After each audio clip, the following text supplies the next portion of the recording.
Hi, I'm Jeremy Crosby. And I'm Nick Boucher. We're your hosts for the program that's all about your city, Talking Fitchburg. Every weekday, we pull together the news, events, and information you need to stay on top of what's happening in the city of Fitchburg. Find Talking Fitchburg on cable TV, Roku, Amazon Fire, Apple TV, and our live stream on the web. Plus, you can find all our headlines and stories on Facebook, YouTube, and our video on demand service. This is your city. Keep up with Talking Fitchburg and the issues affecting you and your neighbors. Want to know what's happening in your city? Get Notify Me messages from the City of Fitchburg. Visit fitchburgwi.gov on your computer or mobile device and select the big Notify Me button on the left. Enter your email and/or phone number, whichever is best for you to get notifications. Scroll down the list and select all the topics you're interested in to receive email or text messages about. You'll be notified every time one of your topics is updated. Sign up for Notify Me, one more way to keep up with your Fitchburg government.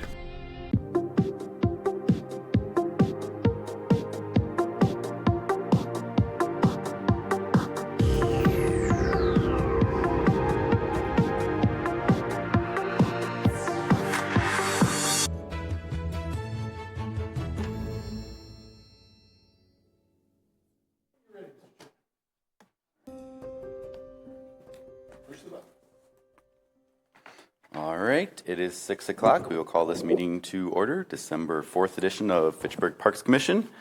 Let's start with an approval of the minutes. Do I have a motion to approve? I'll move approval of the minutes. I'll second. Second by Sam.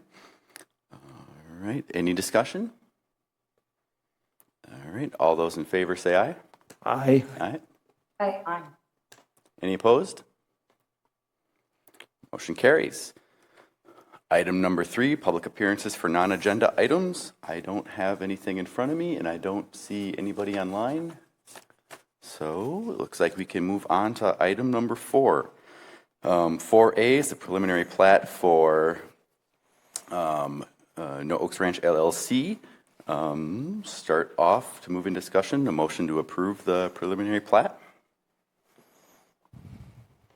I'll move approval. I'll motion. Oh, I'll second it, I guess. I'll second. All right, Heidi, you can have the motion, and Alder Herbst for the second. All right. Sounds good, thanks. Before we move into discussion, do we want to? Does Phil want to talk? Yeah, Phil, do you have anything you'd like to tell us about your project? I think Deanna's going to kind of run over the particulars of the project, and I'll be available to answer any questions and just chime in on some things. Very good. So good evening, everyone. I am Deanna Schmidt, and I'm the city planner here at the city of Fitchburg. I don't get to come before you very often, so it's my pleasure to be with you tonight. What is before you is a preliminary plat. The preliminary plat is the first step in a two-step process to do a plat. So this is laying out the large area for platting. And what is proposed here is a plat of a mix of residential, mixed use lots. That is the No Oaks property. That property is located between the railroad tracks and Highway 14, just north of Lacey. So right now that's all farm fields, and also a mix of trees and wetlands and drainage ditches. So what you'll see in that preliminary plat is that what is proposed is to dedicate several outlots to the public. 3 of those outlots are proposed to be dedicated as parkland. And what I would like to point out, and I wonder if it'd be okay if I could try to get my screen to share with you all. I'm going to give that a shot.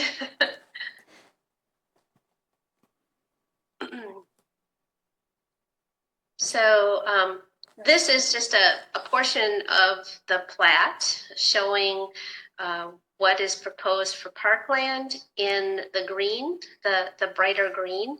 So there's 3 outlets that are proposed for parkland. You'll see that also in your packet is a tree inventory that was completed in compliance with our tree preservation ordinance. And those two northern parcels, which you can see up here, that are proposed to be dedicated as parkland, that is where the bulk of the quality trees, the desirable trees, are located. So just want to kind of point out that I'm happy to dive in with some additional questions about the tree preservation plan, but the two lots to the north are definitely where the vast majority of the quality trees are located. And then the third parcel that is to the south here, that parcel, I should have stepped back a little bit. Under the current zoning for this entire neighborhood, which is the Nine Springs neighborhood, the current zoning is smart code. And that zoning requires a kind of central park, gathering park, as the center of the community. And so that's what this Outlot 11 serves as that kind of central park space for the entire community. You'll also see some different colors of those outlots on this map. This is mostly for stormwater. This is for some stormwater and wetlands. And then this is wetland and environmental corridor. All of the ones that are highlighted will be dedicated to the public. And then finally, the outlot here in pink, that one's kind of a special case that ties back to smart code also. And that is for a potential future transit station. It would be dedicated to the city as public, but it would not be specifically parkland. So it's a really kind of broad overview, and I am more than happy to answer any questions that I can. What does this central park place mean? I heard you mention a smart ordinance. So what exactly does it mean that they have to designate a central area? That's my first question. My second question is, what does it consist of? And then finally, why is it the smallest of the three parcels if it's central? Yeah, this is, so this parcel in smart code, it is a type of zoning that facilitates urban style development. If you're familiar with Terra Vesa is also a neighborhood that has been developed under smart code. So this is a neighborhood that is intended to have buildings very close to the street, smaller lots, multi-story buildings, mixed use. It's intended to be very walkable. And so the Outlot 11, that central kind of park, has not been designed and programmed at this time, but the intention would not be that it would be more of an urban style kind of park. What does that mean? Maybe kind of a plaza, maybe with a small playground, would be surrounded by perhaps some mixed use. It hasn't been programmed at this time. I guess we don't necessarily have a really good example in Fitchburg right now of something I'm thinking kind of like Middleton downtown, that it could have like a band, a little place for a stage, that type of thing. Alder Herbst? Deanna, the upper two park areas, are they mostly wooded? Seems a little odd, that you'd have the one on the right, the smaller one, and then you got a road separating them. I'm guessing maybe they're not as buildable, or they're just very heavily wooded. It just seems odd you'd have two park areas right next to each other with a road, kind of a road between them. Actually, that's not a road. That's a drainage ditch. Oh, okay. All right. It's a stormwater system. Yeah, and Okay. there's actually a sanitary line through there. Okay. So we'll have a bridge. This is going to feel like one big Okay. kind of natural space. All right, that answers my question. Thank you. Yeah. The road, I'm sorry, the road, here's the road that goes along, and then the other roads are kind of like this. But this is gonna feel like a mix of wetlands, stormwater ponds. It's gonna kind of all flow into one another. Does Nine Springs Creek go by here somewhere? No? David Haith was talking about this, that he wanted us to, have a lot of wetlands in here to help remediate. I thought he said Nine Springs, but I don't think that's going by here. I'm not exactly sure if this is Yeah. a tributary of Nine Springs. Okay. I'm sure this does flow into the Nine Springs system. Yeah, okay. Right now it's kind of a farm ditch. Yeah. Well, that's actually true. I think it was set up for gravity flow stormwater to actually go to the north of No Oaks property, where the city had purchased property, 20 plus years ago. And it ultimately was to be a stormwater management area north of the border. But we've been able to retain stormwater on this site with the use of infiltration and some small stormwater detention ponds. So that drainage way has been, it's from the agricultural activity, as well as this, where it was pretty much mapped out to take care of stormwater and moving it north. It's also very close to where the sewer interceptor runs, basically through that area as well, that serves Swan Creek and other neighborhoods, including Avante's property with the apartments and so on. So it serves 2 or 3 different purposes. And that just happens to be where everything ended up. So it was good to be able to have that topographical asset there to be able to handle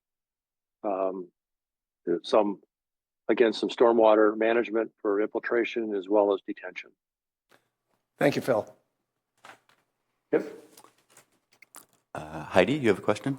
If I could also just mention, there's going to be a network of bike paths through this neighborhood as well.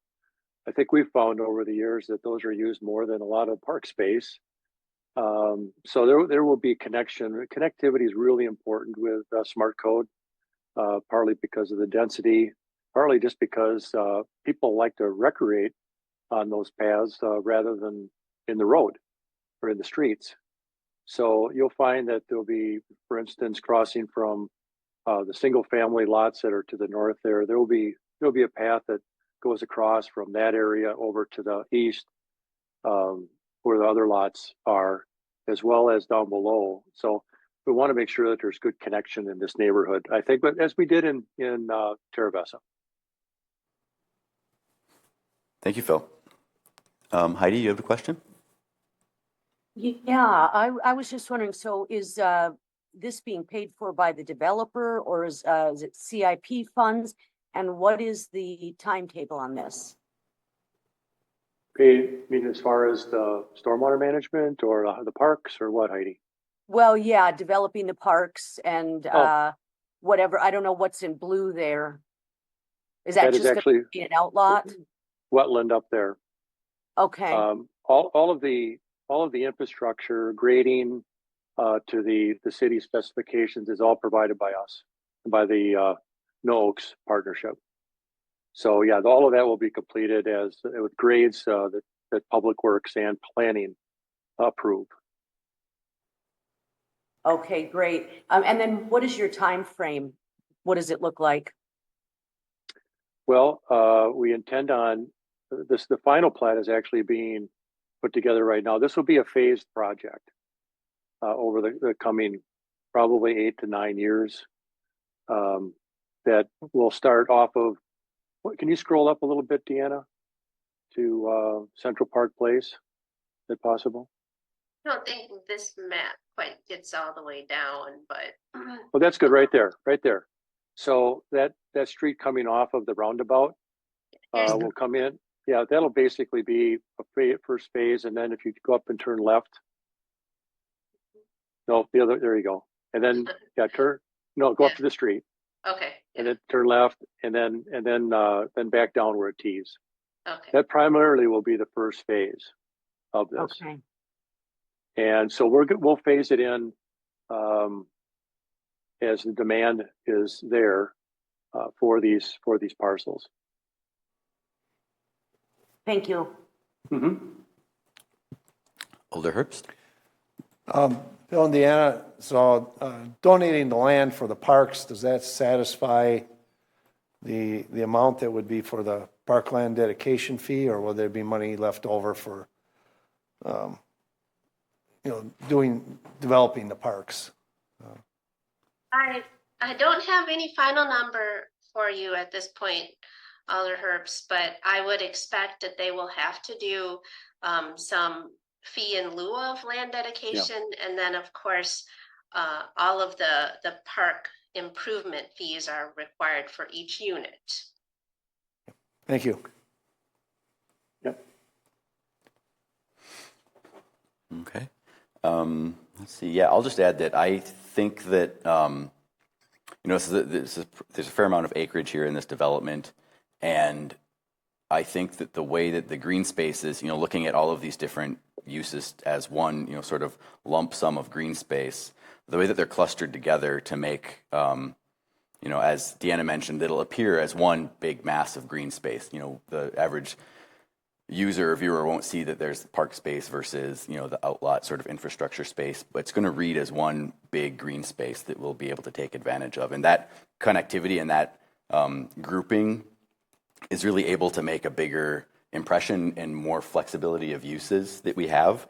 So I think that will give us a lot of opportunities when the time comes for us to figure out, programming for these park spaces. I think that I'm pretty excited about it, to be honest. And also, this, I think, is our first preliminary plat we've seen after passing of the tree preservation ordinance. So the inclusion of the tree report in here, I thought, was super helpful because it allows us to see that the land being dedicated for green space and for parkland is really where the greatest concentration of high-value trees is.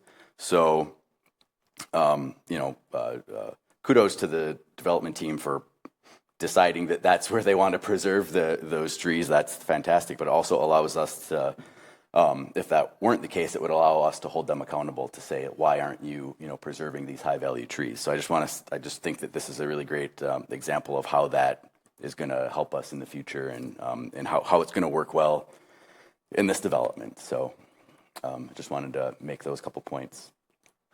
One last point, this is for you, Phil. Every development that goes in, we have a resident that comes and tells us we're violating the Federal Clean Water Act and state regulations and everything, and he's very knowledgeable. Make sure you cross all the I's and dot all your T's, that you have, that everything is being done, in meeting laws for this type of development. I'm sure he'll be here telling us that we violated the Federal Clean Water Act by approving this subdivision. So I'm just giving you a little warning. Okay. Well, I think, and we look at it as very important as well, Dave. And I think that, over in Terra Bessa, for instance, we were awarded the Climate Champion Award from Dane County. We do take this seriously. Jeff, the folks at Heartland Ecological will be working with us on all of this. He did all of our work over at Terra Bessa as well. So, I mean, we'll be following the rules, obviously. And I think this gentleman was at the planning commission. But regardless, I mean, we will answer any questions and do what's necessary to fulfill our requirements and responsibilities. Thank you. All right. Do we have any other questions or comments?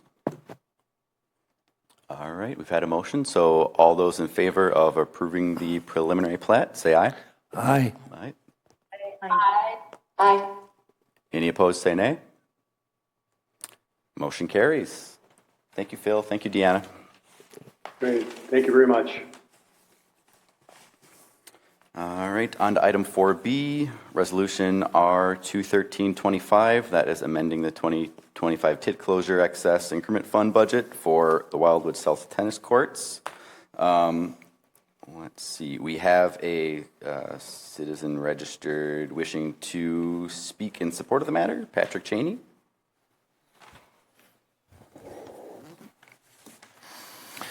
I'm in support of rebuilding this Wildwood South Tennis Court. I question a little bit, and maybe someone on the commission might dig into a little of the details, but it does say construction. So for $47,000, is that reconstruction of the entire court, or is it resurfacing? Because $47,000 doesn't seem like a lot for a total reconstruction, but $47,000 seems like a lot, too much if it is a resurfacing. And I like that, I believe it was Chicory Meadow tennis courts were rebuilt earlier this year, and Swan Creek tennis courts are slated for rebuilding. What seems then out of line is the McGaw tennis courts, which at this point are still, I believe, planned for ripping them out and removing them entirely, which I oppose, and I've said that before. So when that comes up, I am hoping that the McGaw tennis courts will also be rebuilt or resurfaced. There's over $1 million has been recently invested in another sport in McGaw Park, besides the other many sports that are there. But people play tennis too in McGaw Park, or they have until the nets were taken away and the court was closed. And so the tennis courts, which are dual stripe for pickleball and also used for archery, should be retained and rebuilt and kept and not ripped out. Thank you, Patrick. I can give a scope as well as far as what the $47,000 entails. Okay. Out of the $47,000, 40 of it is actually for the project itself. The rest are for putting together plans and specifications, construction inspection, as well as a $4,000 contingency. So that would be $7,000 for it. The remaining $40,000, the scope of the project would be for initial cleaning and pressure washing, cleaning out any structural cracks and control joints, installing any fiberglass over expansion joints and refilling in those, crack filling joints around fence posts and net post footings, and then doing the acrylic resurfacing and striping of them. So it's not just resurfacing, there is also structural components to it as well. Okay, thank you. All right, do we have a motion to approve our 21325? I'll move approval. I'll second. All right, motion by Sue and a second by Sarah. Do we have any other discussion? All right, all those in favor, please say aye. Aye. Aye. Aye. Aye. Aye. Any opposed, nay? Motion carries.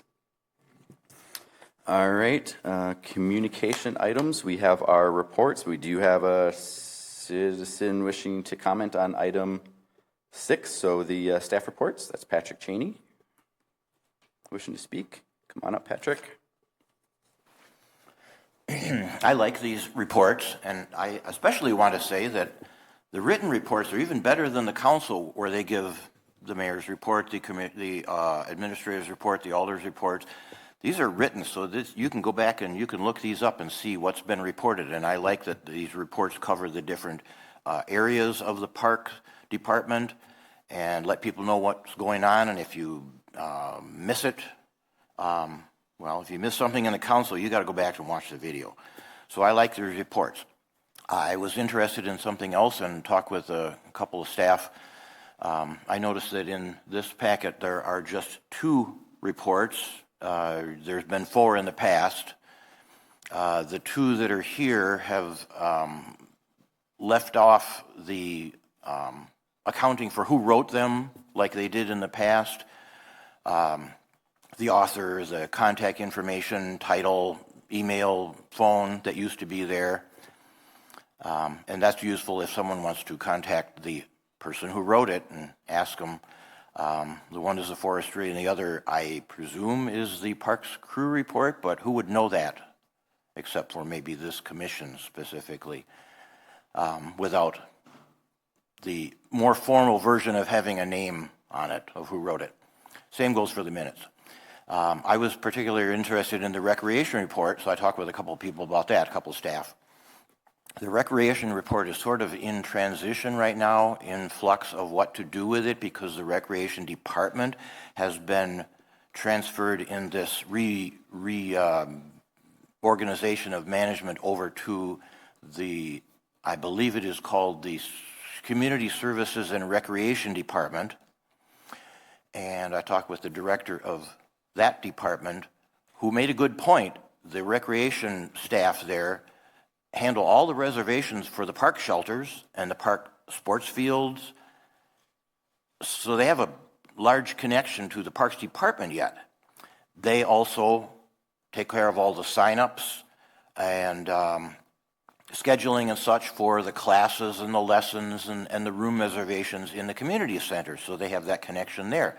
So I believe from what I heard from talking with people that that's kind of in discussion about where the recreation report will go. If there will be a report for parks and one for community services and recreation, or one report that kind of covers everything they do and give it to both of them, which seems like that would be the easier thing. So we'll see what goes on with that. Thank you. Yeah, I'm sure as that all gets sorted out, things will settle into their new place. I agree, it's probably good to have at least the name of the person that prepared the reports in there, though, since that is missing from these. We know, obviously, who it is on these in this group, but good for anybody else who's maybe less familiar to know. All right, anybody else have any other comments on the staff reports? If I may provide an addition? Yeah, absolutely. I was told this week staff are working on the McPhee Farms ice rink right now. There was a couple difficulties with the pump system in it, but they're doing what they can to work it out and working on it throughout the remainder of the week. And I'll keep everyone updated as far as when we can open up the ice rinks. Next thing is the McKee and McGaw pickleball courts have been closed for the season. From what I was told in the past, continued shoveling of the courts resulted in some court surface damage. So it was decided that we close the courts for the season. This is not the first year that's occurred, so it is at least recurring for previous seasons as well. But those are additional updates from this week. All right, thank you. Okay, number 7, future agenda items. That's the park inventory update, which it's sort of been an ongoing item. Any particular updates on that at this moment? I would like to have something done by Q1 of 20, or at least by the end of Q1 of 2026. I'm still using this as my own tool to familiarize myself with the park system. There was one that was previously drafted from Scott Endel. I'm working off that as a template, so it's not at least starting from scratch, but it's something that I would like to formulate a little bit more just to assist me too. I would also like to coordinate this a little bit with our GIS coordinator too and see what we can do to actually put it onto our internal mapping system just so it's a searchable feature too, rather than just a spreadsheet. Yeah, so that's a great idea. That's where I'm working right now. Wonderful. All right. Announcements. Anecdotally, I'd just like to say that there's the ribbon cutting last week for the as yet to be named hub project, and it was very well attended. People were very excited about it. So there were kids there playing on the playground in the chilly weather during ribbon cutting. So I think it's going to be very popular. So that was fun to see. And then also just this evening, I had somebody tell me how excited they were about the Chicory Meadow tennis court project. So people are seeing things getting done, so that's good. Our next meeting is January 8th. And with that, I can take a motion to adjourn. I'll move adjournment. Motion. All right. Second it. All right, we'll give it to Alder Herbst for the motion, and I'm not sure who got the second in on time, but Sam next to me here, I heard him, so we'll give it to him. All those in favor of adjourn, say aye. Aye. Aye. Aye. Aye. Aye. Opposed? All right, time is 6:28. We're adjourned. Thank you, everybody. Thank you.